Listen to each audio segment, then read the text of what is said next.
Prior to Hurricane Katrina, I was just dead set on being the fancy chef, winning all the awards, making a little bit of money in the process. And this is really like what drove me. Like I thought, yes, I want to be this great chef. I don't do catering events. I just have this one beautiful little restaurant called August. If you're ever in New Orleans, make sure you hit us up. But it's really all about me, and my food. And isn't it beautiful? Well, then comes Hurricane Katrina, changes everything.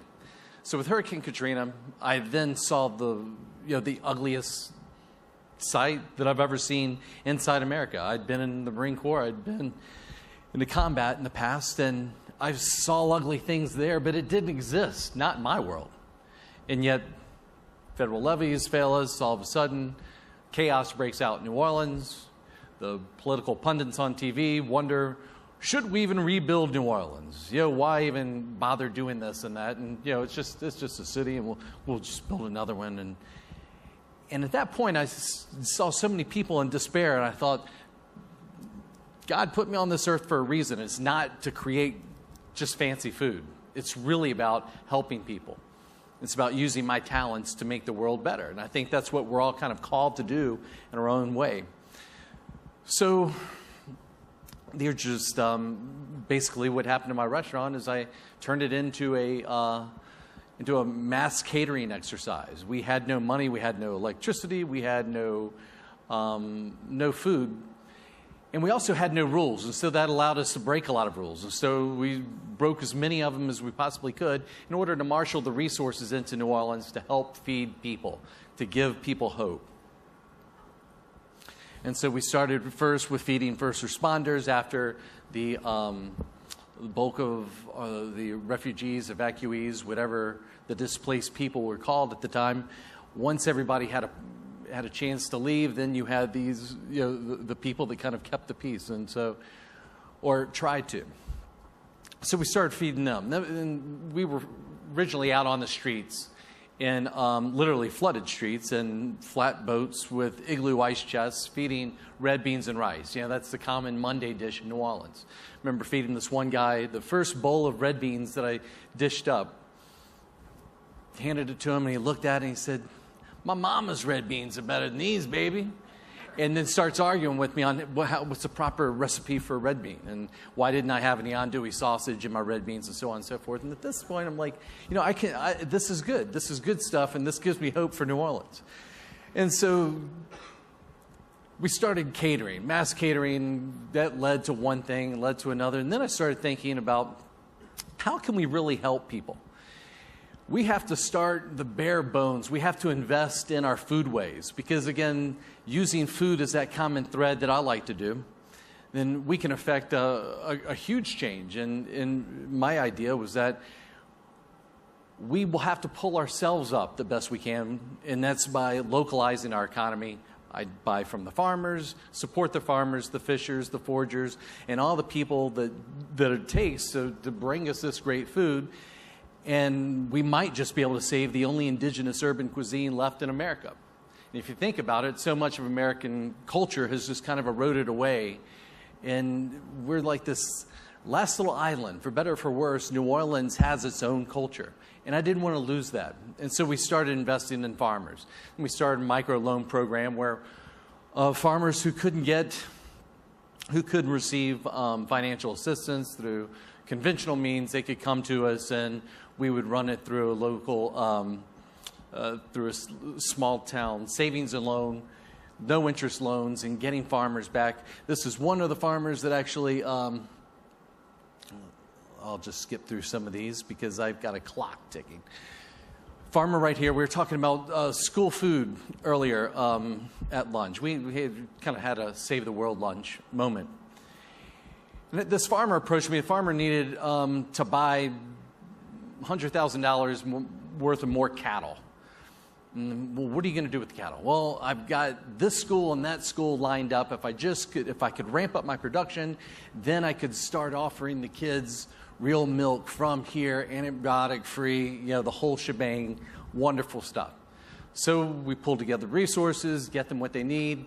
They're on their feet, and now they're up to about 5 different schools, giving them good milk, just starting with the basics, just like this. And then it came to me that we had another couple of outreach programs. Been working with Associated Catholic Charities, along with the United Way, through a couple, not, I hate to say outreach programs, but a couple outreach programs that target inner city youth that have nowhere else to go. I'm enjoying this life as this kind of celebrity chef in New Orleans. We've got TV shows and cookbooks, and I'm enjoying this great culture, but the entire culture isn't enjoying it. And then I look in the kitchens, and they all look kind of like me. Not that that should be a bad thing, but being that I come from a predominantly African-American community, why wasn't everybody else enjoying this prosperity? And why didn't everybody else have a hope? And I think it comes down to what Barbara was talking about when you were talking about gang violence. It happens in every inner city. And until we start doing something, then the cycle will just continue. So we have all this information. Now what? We started a program called Chef's Move, where this is one program called Cafe Reconcile, where we're taking inner city kids off the street, giving them just a very rudimentary education in the hospitality business that gets them, that gets them just above minimum wage job in any given restaurant in New Orleans. What about the people with drive and tenacity and the smarts to do better? Well, culinary schools cost as much as Ivy League schools these days, and it's absolutely insane to think about that. But, you're talking about $50,000 a year plus for a kid to go to culinary school, to go to one of the really good ones. And so we started a project where we would target some of the youth that really had what it took to be the best. And so we started Chef's Move Scholarship, where we call it Chef's Move because we want to move you out of the inner city. We want to move you out of your neighborhood and take you to New York City, take you to Manhattan and show you the bigger and broader world out there. Broaden the horizons, give a great education at the French Culinary Institute, or what is now called ICC, and also have a mentorship program with people like Marcus Samuelson, Orlin Sanchez, even Rachel Ray's helping me with this project. This is Serena, the very first one. She's now a sous chef in New Orleans, doing great. The whole key here is to allow for upward mobility, to arm somebody with the information that they need, with the education that they need, and the support along the way. That's where the mentorship process comes in. And so we're arming people with hope, and we're really giving people just dignity that I think all human beings deserve. And we all have different talents, and we're all called to do different things and make a different, we're all called to make a different impact in this world. Some people are here just to say, look what's happening. There's other of us here that need to dig in, roll the sleeves up, and we feel the need of actually these grassroots efforts. And this is one of them that we started. These 2 projects alone, I think, and these are 2 of our latest recipients. Took them to Chinatown. And there we go. The interesting thing for me is by doing all of these, this different outreach and the various ways that we go about trying to help people and change our community. And, with me, the lofty hopes of maybe saving, or at least staving the erosion of this, the cultural erosion, and creating a bit more of a cultural economy in New Orleans, because that's one thing that we have that is indigenous.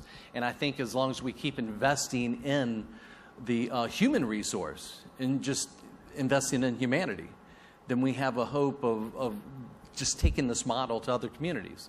And the same model has been taken to different communities, different countries. And we've really been excited to work with the St. Vincent de Paul Society in Haiti, where we're actually creating microloan programs in Haiti modeled after what it is that we're doing in New Orleans. because it's worked after this disaster. And it can work after, and you can take this model where you're helping the farmer, you're helping, you've got this educational process, and then you're building a life that people can then build from themselves. You're giving them just the boost that sometimes all they need just to get back on their feet. And that is 10 times more interesting than any fancy dish I could happen to serve. Oh, but you know what? We do have some food here, don't we? I think you're about to be served a very sustainable dish. We have shrimp and grits coming out just to give you a little taste of home. But the interesting thing is that the grits are all organically grown, which wasn't even thought of 10 years ago. So y'all enjoy.